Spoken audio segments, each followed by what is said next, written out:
Hey, it's Bill, and you're tuned in to Three Questions and a Song, episode number 58. With me tonight is Davy Williamson. This is the podcast where everything goes as the title says, except for when it doesn't. And tonight will probably be another one of those exceptions. So I was telling Davy off the air how the show goes and giving him a little bit of an insight. And then right before we came on air, I kind of said, you're going to have trouble with this question, and let's go live. So we'll see how it goes. Yeah, I'm nervous already. Okay, so I'm already going to break the rules, and I'm going to ask a two-part question and count it as one for the first one. All right, I guess let's go for it. All right, so the first part of the question is, can you tell me about the moment that you realized that you wanted to be a musician? And the second part to that question is, I know that you were part of some very successful regional bands, like Third Class Passenger and Ma Shot Pa, to name a few. What made you decide to go solo after that? So when did you decide you're going to be a musician? When did you decide you're going to go solo? What made me decide to do music? I had a musical family. My mother was really into pop and Motown kind of sounding styles of music. My father was a musician, as well as my stepfather. So I grew up around those influences, a lot of Southern rock with my father, and then the Motown and things like that with my mother, and Phil Collins and that kind of music, 80s stuff. My stepfather had a guitar, played, he kind of dabbled with it, but his brother, Bill Harkins, was a phenomenal player. So it was the first time I saw somebody who could play any song that I named at any point in time. And I was mind blown by it. And it just, I thought, in my mind, he was famous, because it's just like, I just don't understand why you're not like super famous or super big in the music industry. And he's like, you just don't understand. You're just a kid, kind of attitude about it. And I was like, man, you ought to really go for it. And I think that was the moment that really pushed me from wanting to just learn songs for myself, and instead wanting to take it seriously, because I kind of watched somebody who had the ability to take it to the next level, and they really didn't try the same amount that I felt like they could have tried and succeeded. The second part of the question is, if you've ever played in a band and you have any type of touring or any type of recording studios that you go into together, it's like having 4 girlfriends that all want to argue with you at once. And you do that a couple times, and then you're like, I'm cool without having any more girlfriends. I love where this answer is going, because it plays right into that question I told you to worry about. Okay. All right, cool. Yeah. So it's like having 4 girlfriends nonstop, and they all have huge opinions about the direction of where the relationship's going, with the band. And it's just, that's the only way to explain it, is it's like having, 3-4 girlfriends at a time, depending. And then on top of maybe having a girlfriend or having somebody else in your life, or family, or anybody else that you're dealing with. If you have any problems at home, your priority and the problems are within the band. And I really just got tired of playing in the band with other people, and decided by the time I figured out how to play all the instruments, I was like, you know what, guys, I'm out. I'm going to do this on my own. So that's kind of the path that I took. And so far, so good. It's working out. So the second question, you're ready to make your next solo album, and you have to pick a new backing band. But the backing band has to be from the glam rock ages. And they're going to be dressed in that style on stage if you go out and tour for the album. What glam rock band is going to back you? Glam rock's tough. I mean, shit. I mean, oh man. I'd have to say the guys from Kiss, right? I mean, that's, if you're going to glam it up, let's go all in. I love that answer. I've been to a few of their concerts. Yeah, rock on. Yeah, that's awesome. Detroit Rock City. I see. I hit you with that normal 2-part question at the beginning, Yeah. and then you got me anyway. But that one, the glam rock thing, I was thinking in my head, categorizing glam rock's the hard part. I mean, there's so many people that I would like to handpick here and there, you know. But I think overall, as like a band and keeping it tight knit and keeping me looking the way I look, and then the whole band match, let's go with Kiss. Yeah. Cool. All right. So the song that we're going to feature tonight from you is called "Same Place." Are you familiar with like MTV Storytellers? Are you old enough for that? Yeah. Oh, absolutely. That's the best part of MTV. So, and unfortunately, a lot of people don't even know about it. Yeah, it was the best thing that they did, for sure. So that's kind of what I'm looking for. Tell me a story about the song. Same Place. Man, how deep do I want to get into this? I wrote it. I kind of wrote it mentally. And I never knew the instruments. I didn't make up the guitar part. I didn't make up the drum part. I was kind of humming the melody, and it was one that I never got rid of. And then, I had almost built the entire song in my head. And then once in the studio, and I kind of laid the music out and knew the pieces, and we plugged it all together. I said, okay, that's it. Now what am I going to do lyrically with it? Because I've got a melody in place already. I've got the instruments in place. Now we've recorded the instruments as to what was in my head and laying it down. And lyrically, I think there was some frustration surrounding everything from band kind of what I just went into. And I think that's what you were saying. That's a good question, is band members and relatives and relationships and people that I've known kind of parlaying right into my uncle and not really pursuing going after the music business, and my brother kind of sold off his equipment and stopped really playing, and watching people fall by the wayside in the industry and not staying focused and determined on trying to have success with it. And in one part of the song, it's more to deal with relationships, like you're stuck in the same place. And then one part of it's with, an argument kind of with a family member, they're stuck in the same place. And then some of it being with guys within the industry that I'm kind of pointing the finger at. And I hate to say that, but it's the truth. So here we are. But overall, I think the song, it's not just a point fingers. I think it's like it's kind of like, I don't know. It's kind of like I'm telling you like it is, like get up off your ass and let's do something. It's kind of the attitude of the song. And stop allowing yourself to get stuck in one place in the same place. That's it. You got it. Yeah. I'm terrible at explaining things like this off the cuff. So, because sometimes you want to say like exactly what it is, and it's then you're really I'm not out to try to like literally like label people down with like, I'm talking about you, Bob, like that's not like that. It's not like that, because it's meant to be relative and for people to take it as they want. So now, is that how your writing process works usually? Do you usually get the song in your head first and then create the different instrument parts and then add the lyrics at the end? Or it happens so fast for me that a lot of times I think I build the melody. I'll give you a great example of, I had a single that came out and it did really well. We had some success with called Thin Disguise. It's up for numerous awards coming up. The International Singer-Songwriter Association. That one was nominated. I think I had 7 nominations through them. And then I've received 2 nominations for the Josie Awards, which are coming up as well, all based off of that first single because it was in 2020. And with that song in particular, I had written the guitar part. Then an old drummer from Third Class Passenger, we actually performed it as Third Class Passenger maybe once or twice.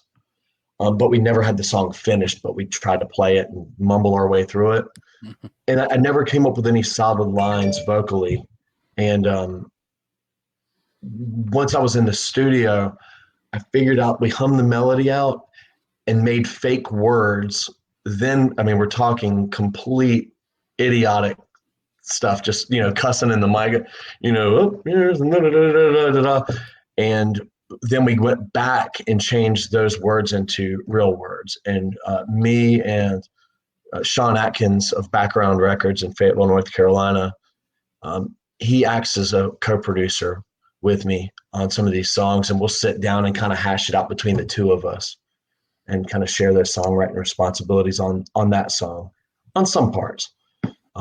But I got to give it up to him. He's the one that got me back into the studio and pushed me to pursue it on my own. And he also, he had the studio and he said, well, why don't you just play all the instruments? And then, well, here I am today. So without him really pushing me along, I wouldn't have continued on it. So I want to thank him for that. All right, so what we're going to do now, I'm echoing a little bit. What we're going to do now is take a moment and listen to Same Place by Davy Williamson. Cool.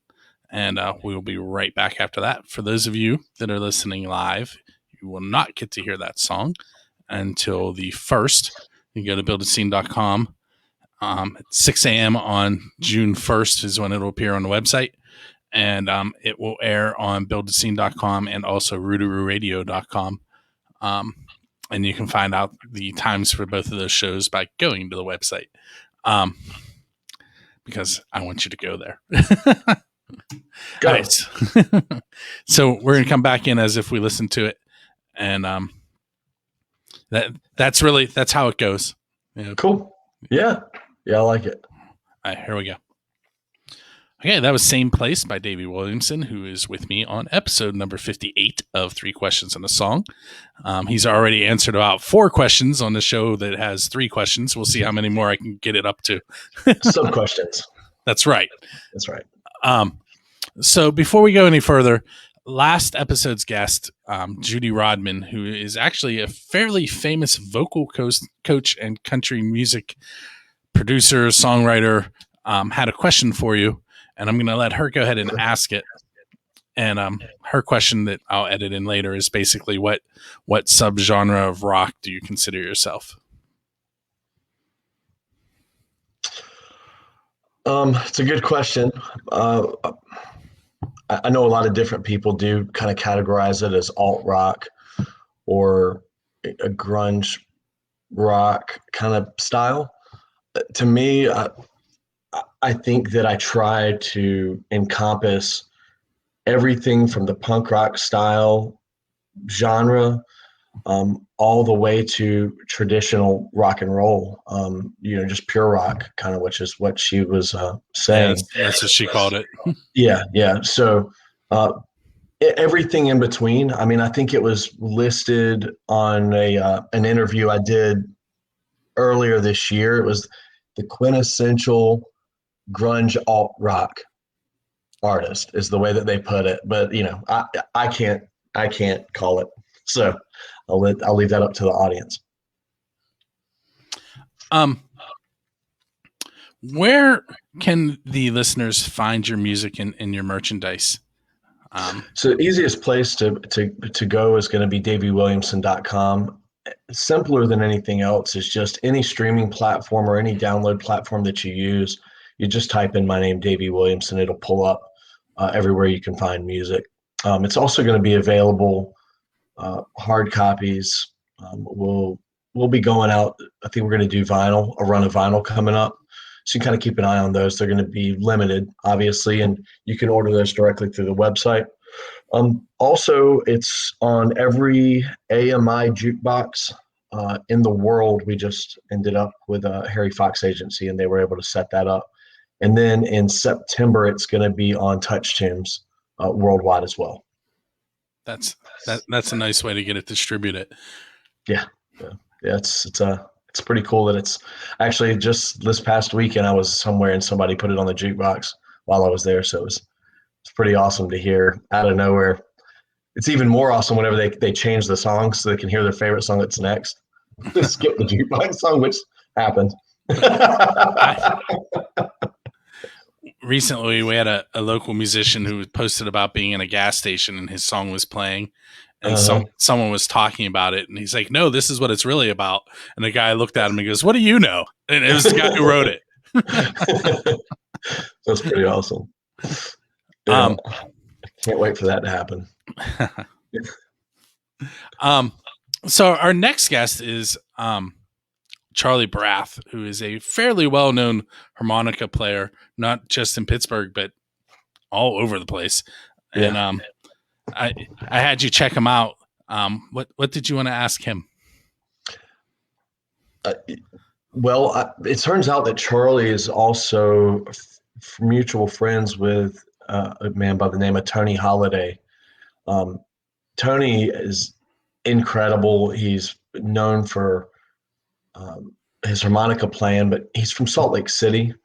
And I remember when I first met him, he would go around and give kids and homeless people harmonicas, and he would show them how to play a little bit. And so he was really flipping the scene in Salt Lake City, and everywhere you turn the corner, somebody's blowing on a harmonica. So my question is to Charlie is, how close are you with Charlie, with Tony Holiday, and have you guys performed together? And if not, let me connect you guys, because I think it would be a cool hookup. I'd like to see what happens moving forward for you. I love that idea. That's awesome. And it is actually what the podcast is based on. So it's like perfect way to do that. Cool. Yeah. Awesome. Let's see. I'm going to ask you a bonus question. But okay. Give me the bonus question. It's more like that second question. Okay. Let's go. Let's see if I can blabber my way through this one. Okay. So you're familiar with the story of Robert Johnson, right? The blues guitarist. Depends on which story? The one about the meeting the devil at the crossroads. Right. Okay. So you're standing at the crossroads waiting for the devil. What are you going to try and sell your soul for? What is that one? What is that one musical thing? What is that one musical thing that you absolutely desire? And if it makes you feel better, you don't have to sell your soul. Just tell us what you desire. I don't know how to answer this in any way.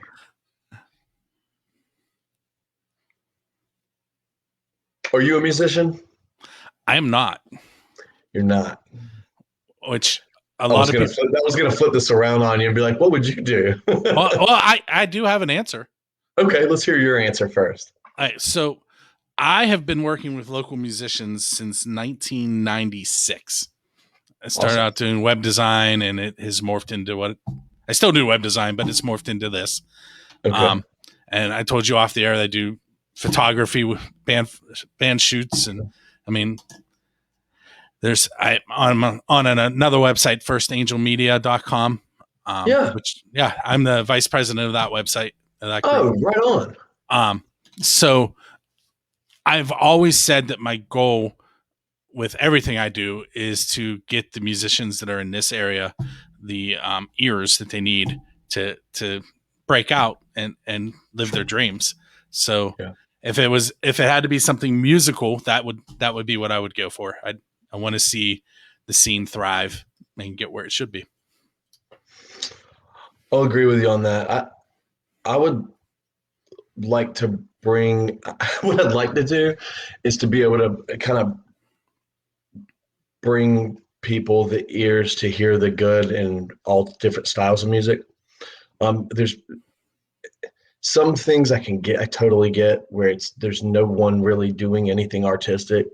But in majority of music, it's different genres. I'm a big country music fan, old country, but modern country's kind of a little too canned for me, but I try to give it a chance, and daily I find something good in new artists that I find that are country. Something I never liked was people get into, well, it's once the band, I knew that band first, once that phase goes away, and then it's like, yeah, well, everybody knows them, then they hate the band. It's, not to necessarily promote like Nickelback, but like I've seen them live. They're a great band. Like they're, you know what I mean? It's like if you don't like the music, you don't like the music. But I mean, you can't deny that everybody in the band has talent, you know, and that they're actual musicians. You know, they're not on a computer just hitting buttons and it sounds like that.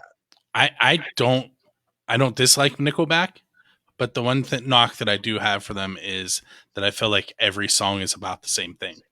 Yeah, I'm with you on that, but that's where I think that it's turned into more of a canned deal because they know that it'll sell every time on radio and they know it works.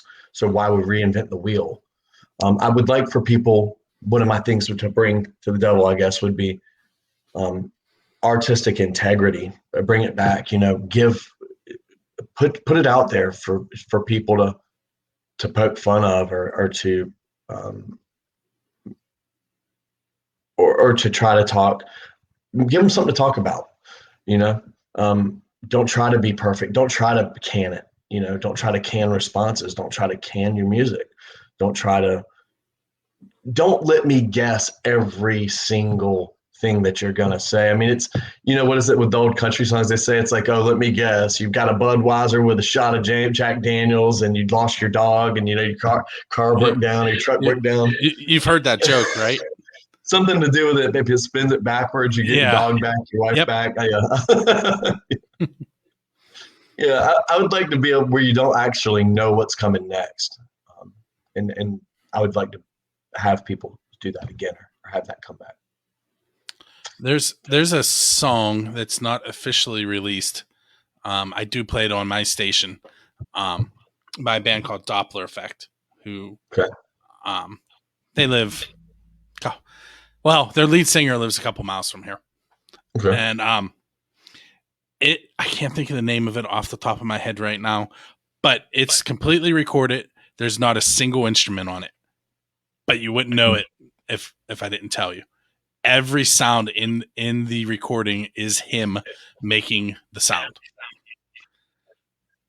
I'll have to let you hear it.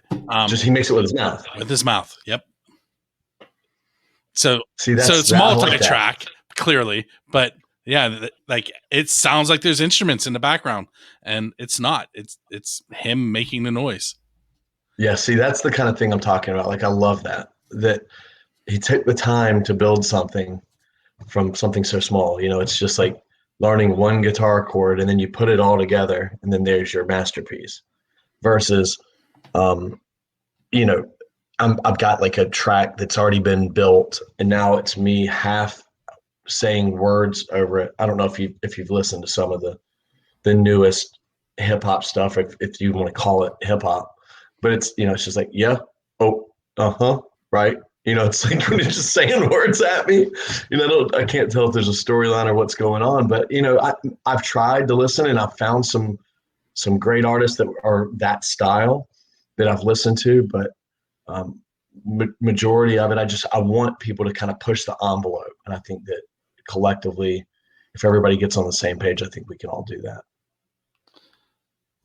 Sorry, I'm going into my archives here. The song is called Dead Giveaway. Dead Giveaway? You said Doppler Effect? Doppler Effect with an A for affect. If you go to buildascene.com/radio, you can actually request it. Okay, cool. I'll check that out. But yeah, it's awesome. Actually about a woman cheating on her husband, and it even talks about the dead giveaway is that the dog went with them. Bingo. That's funny. But all right, so I want to thank you for hanging out with me. Yeah, man. Thank you so much. For everyone who is listening, make sure you go to davywilliamson.com. If you're watching the video, it's right below Davy in the video. And check us out the 1st and 15th of each month for new episodes of 3 Questions and a Song. If you're interested in hearing rock and metal, that's the Pennsylvania Rock Show, and you can find that every Friday at buildascene.com as well. My name is Bill. With me was Davy Williamson, and we will check you out on the next episode. Awesome. Thanks, Bill. Thanks for having me. Thank you.